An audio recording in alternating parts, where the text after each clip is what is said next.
Going on, beautiful jellyfish? It's Tracy. Thank you so much for taking a little bit of time today to hang out with me. I really appreciate it. We have a special guest in today's video, which is my lovely little cat Zelda. Say hello. She's a vibe. Okay, she just loves being near me, with me at all times. You know. Okay, so in today's video, we are going to be doing a budget Ashaya deck tech. What inspired this is my husband Paul has an Ashaya deck tech, and I think it's always really fun for me to challenge myself to do a deck building challenge. Guys, I really wanted to make this $50. It wasn't happening. We're sitting at about 100 or so. Yeah, can we see the price on there? Okay, so y'all, I don't know. Can you guys see these? Okay, so Card Kingdom, it says 108 to 112, and then TCG says 66 to 71. So if we're going by TCG player, then we're actually sitting at under 100, which is super awesome. Another thing that I did not do in this video that I normally do is I will normally actually, I'm gonna scooch y'all over a little. Normally, what I actually do for these videos is I actually throw on here like cards that are a little bit out of the price range that you could throw in here. However, I didn't do that for this video because there's just so many things that I honestly feel like I could have talked about. Like I would have been talking about like an additional 30 cards because there's so many really great things that you could run here in this deck that I decided not to. And this is also under the assumption too that like you don't own any of these cards or there's nothing that you can substitute. Now, here's what I will say about this is that when I make these, I don't make these to be like, this is the 100. I just give examples of cards because there's a lot of cards that you could run that are like a little bit more expensive or things like that. We are going fairly creature heavy, and honestly, I think you could probably even cut some sorceries and then go like 40 creatures or whatever. This is a pretty creature heavy deck. Ashaya is the most expensive card on here. She's sitting at about like $10 or so. If you buy her through TCG player, we're running 38 lands, we're land heavy, all that jazz. If we can see our curve, we're actually not super high on the curve. And if you are like, you can play just big things in this deck because you're playing so much mana acceleration and all that stuff. Yes, so is that everything that I think we're going to talk about for that before we get into it? That's Leia. There you go. She's making her appearance. We're going to do creatures last because I feel like that just makes the most sense to me. For lands, we've got a ton of forests, obviously, and a lot of the things that you're going to get, that you're going to filter out of your deck are going to get you basics in particular. We do have a couple specialty lands, like Blighted Woodland is a really, really solid option. I run Blighted Woodland in, I think, AC and Onroth, and those are my two, like, Lands Matters decks. I threw in one of these lands. I don't know what this cycle is called, but there's a couple of them you can run. What I like about this is you get the land and then you get another one immediately. You also gain a life. We've got Evolving Wilds and Terramorphic Expanse in here. Field of Ruin, I love Field of Ruin. It is my favorite land destruction card. I run Field of Ruin over other lands in my different commander decks, and so I run Field of Ruin because it's a very good, it helps everybody kind of card, and I'm not normally, give me a second. My deepest apologies. Leia, hysterical for no reason. We don't understand. She's fine. She's fine. She has everything she needs in life. Okay. Field of Ruin I really like, and I'm not normally a big fan that helps other people, but this is a card that like no one's going to destroy, no one's going to mess with this. It destroys something and then everybody gets a basic out of it, so I like a little bit of protection. It also helps you out. I threw in a Mosswort Bridge in here. I like Mosswort Bridge. I feel like if you're playing monocolored decks or anything like that, like this one's super easy to get off because it's 10 or more power. That's ridiculously easy to get off. I threw in a Myriad Landscape. I love Myriad. I run it in a ton of things. I run it in things that are not even monocolored. I really love it. If you're playing monocolored, I definitely recommend it. Rogue's Passage I threw in there because we love a little bit of like unblockable for Ashaya. There you go. And then we have War Room. I really like War Room. I'm actually going to make those a touch bigger so y'all can see. There we go. Okay, I really enjoy War Room a lot. It is a little bit expensive. It's like a $2 card or so, but I'd really recommend it because it's really easy for you to draw cards from it. And you don't have to pay a ton of life for it because it's just equal to the number of colors in your commander's color identity, which is just the one. So there you go. Okay, instant, I guess I only have one in this build, which is Naturalize. You could probably substitute this with any other land destruction or artifact or enchantment destruction things. We also have a ton in here, so if you don't have it, you don't have it, whatever, it's sense. Okay, so for all those people out there who've wanted a Craterhoof Behemoth, but you couldn't buy a Craterhoof Behemoth because it's super expensive, well, let me introduce you to this Planeswalker. We have Nissa, Ascended Animus. Paul does have this in his Ashaya build, and he also does have Craterhoof Behemoth too, but if you can't get Craterhoof Behemoth, Nissa's a solid option for you, and y'all know I'm not a big Planeswalker person, so for me to be talking about a Planeswalker, you know that I think it's a solid one, because you've got it enters about battlefield with 7, and then for the -7 creatures you control, you get +1/+1 for each forest you control and gain trample, which is incredible. And then with Ashaya, non-token creatures you control are forests in addition to their other types. So your stuff is just going to get super big. You play this, you ult it, you win. There you go. I just think that this is like a really good game winner on itself. So there you go. Okay, artifacts. We just got a couple. Soul Ring, Swiftfoot Boots I just threw in there for a little bit of protection. There's a ton that you can run. Lightning Greaves, Whisper Silk Cloak, Dark Shield Plate, all that stuff. I think that those are all a little bit on the more... Whisper Silk Cloak actually might be a little bit cheaper. But I like Swiftfoot Boots as an option for you. Perilous Vault is really funny because it's exile all non-land permanents. For a little bit of removal board wipe, we love that. Life Crafter's Bestiary. I like this card. I run this in something, but I can't remember what it is. I have it in something, and it's very cheap, which is great. You cast a creature spell, we're going to be doing a ton of that in here. You can pay 1, and if you do, draw a card, and that's being you could just scry. It's a really solid option. It's 3 mana. I like it. Enchantments, we've got a couple of options. So we've got Court of Bouncy. I love this card. I run this in AC, and I think it's super solid. I don't care if I'm the Monarch or not. I don't really care because I'm either putting a land onto the battlefield or I'm putting a creature. Hello, this card's incredible. It's $1. Pick it up. Garrick's Uprising for our bigger creatures. We've got kind of a mix. I would say like this in our builds presently, we don't have a ton of things that are power 4 or greater, but I would say if you're playing a lot of those things, I would definitely recommend picking this up. Kenrith's Transformation because it's a little bit of removal. Colony Heart Expedition, and then Wilderness Reclamation is a solid one for us. Okay, sorceries, a lot of these are super, super basic. I threw in Boundless Realms, plus like I don't even think you need it. I just like Boundless Realms. I think it's cheeky. Broken Bond I like because you can not only destroy artifact or enchantment, but you get to put a land. It's also just any land. It's not a non-basic, which I like. This card I just thought was kind of silly, and I thought just to give a little bit of option for some removal in there, or you could get a basic. I threw in Cultivate. I didn't throw in Kodama's Reach because we just didn't have room, but you could really run anything.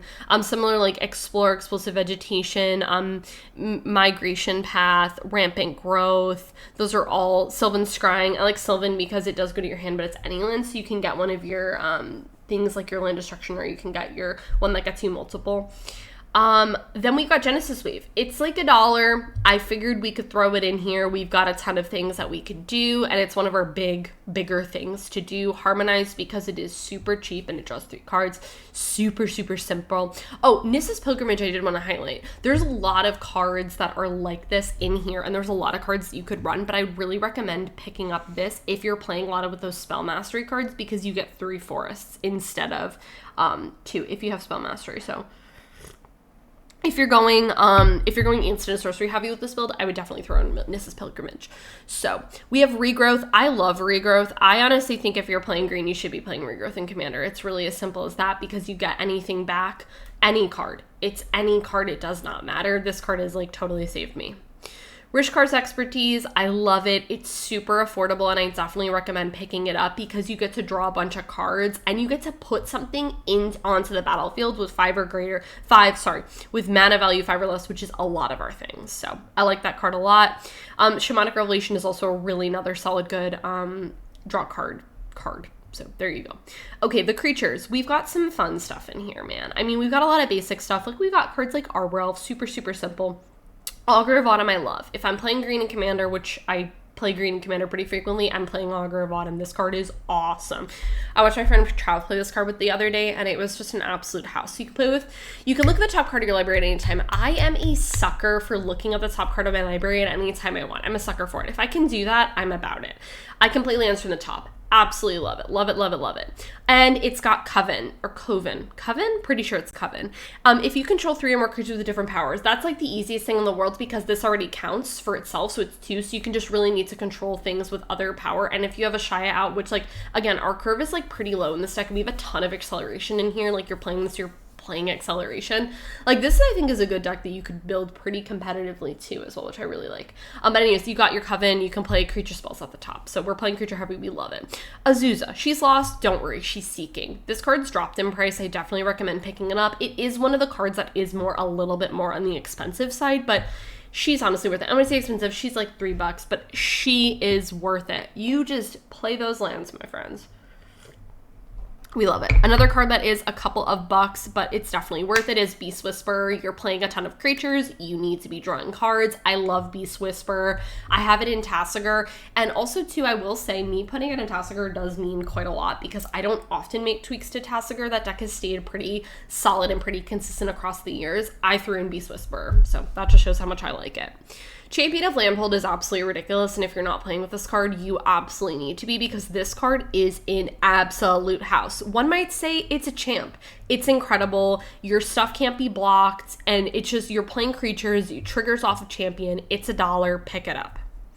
Civic Wayfarer, Finder, simple, easy, weirdzy, we love it. Corsair Crewfix, it's $1 or so. I definitely recommend picking it up. Not only can we play with that top card library revealed, which we love. I mean, honestly, I don't care. Like, I feel like some people are like really adamant about like, oh, I don't want my opponents to like see what I'm doing or anything like that. To be honest with you guys, I literally just don't care. Like, I feel like there was a game that I played the other day where like people were like, oh, Tracy has nothing, and I literally showed them 2 board wipes in my hand, and I was like, yeah. Also, people just need to, my friends just need to truly stop calling me out and thinking I don't have things, which is just truly, it's comedy at this point where I'm like, guys, I have like 7 removal spells in my hand.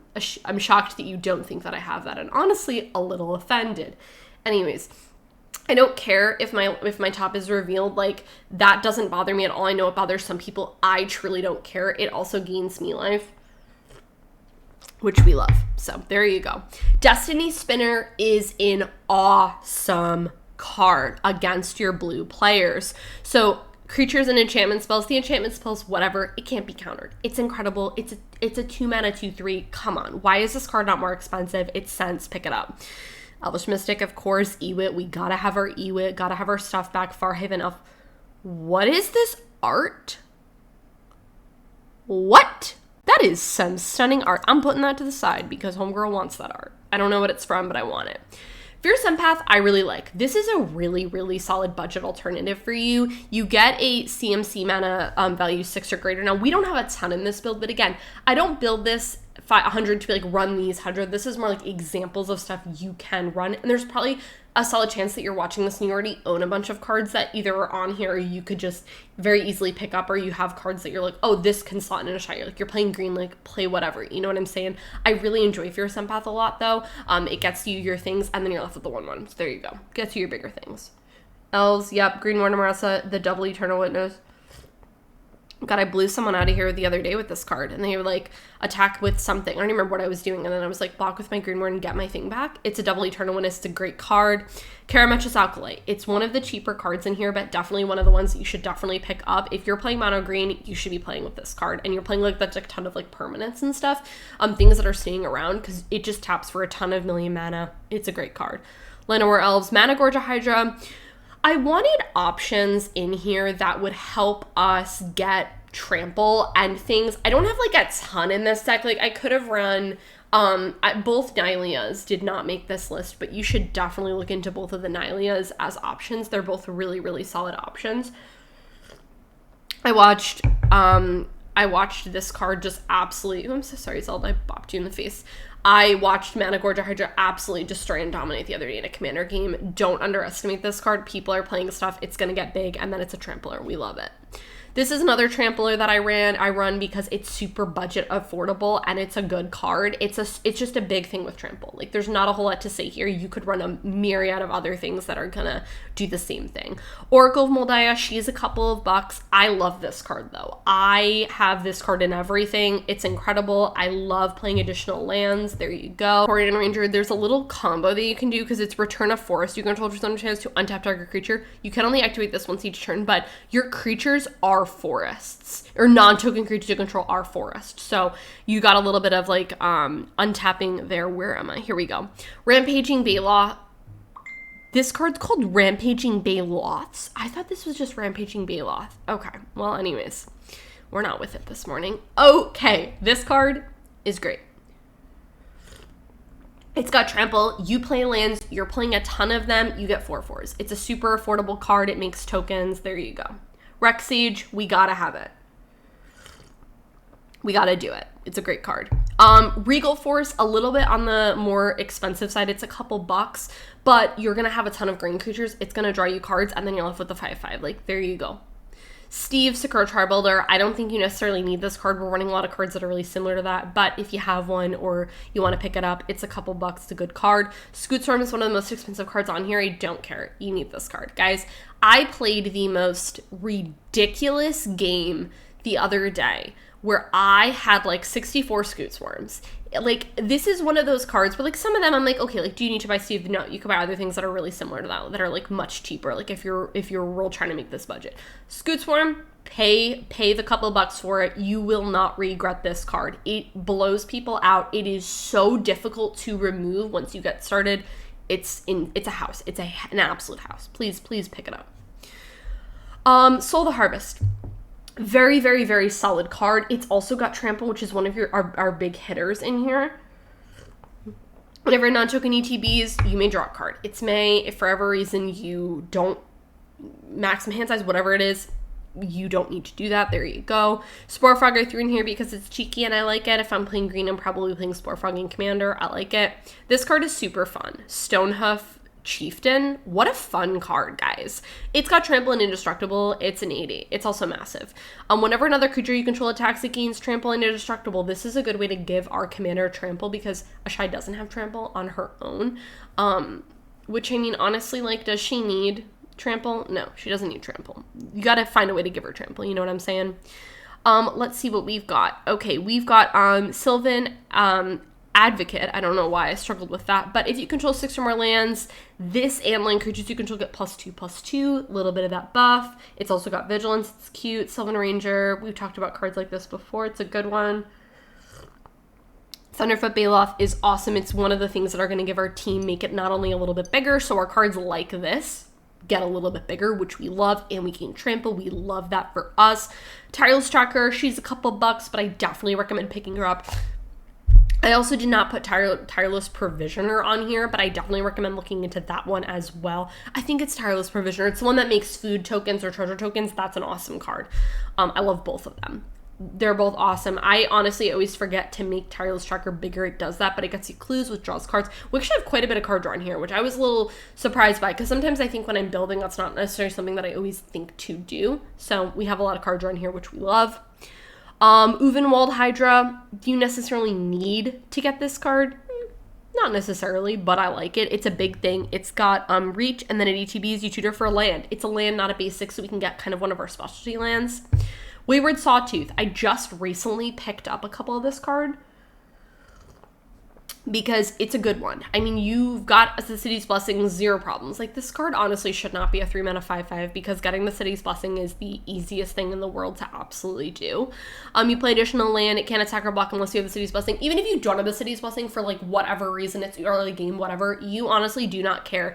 You're playing your additional lands, and then if you have the City's Blessing, oh my gosh, amazing. You have a 5/5. Great. And what else? There you go. Super simple. So, guys, that is it for this mock build. Honestly, if I were you, just go onto EDH Rec, look up Ashaya builds, and then if you're building this and you have some of these cards and you're like, okay, what are good cards that I can build? Like, I didn't do that for this because, honestly, I feel like it's just so hard to narrow down like what you could put in this because there's just so many good choices. Like Cultivator Colossus is a great option. Craterhoof Behemoth. Like there's so many good things that we can consider running in this build.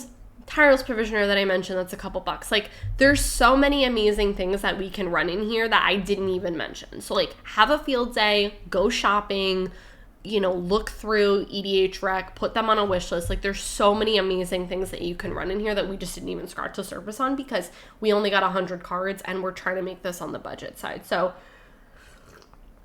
anyways, yeah. Also, just a random note, guys, if you know anything about these price ranges, can you clarify those for me? Because I would really like to know, because to me, I was looking only at the Card Kingdom, and then when I started filming this, I realized that the TCG player was 66. We could have definitely made this $50 if I had gone through the TCG player. Also, like, what is this range? Does anybody know?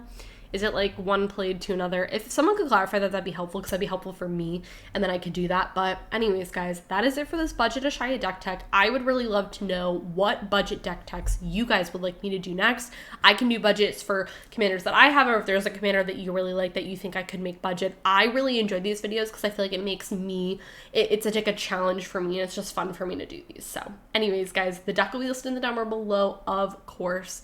If you guys enjoyed this video, go ahead and give it a thumbs up. Subscribe to our channel if you're not already, and I'll catch you guys in my next one.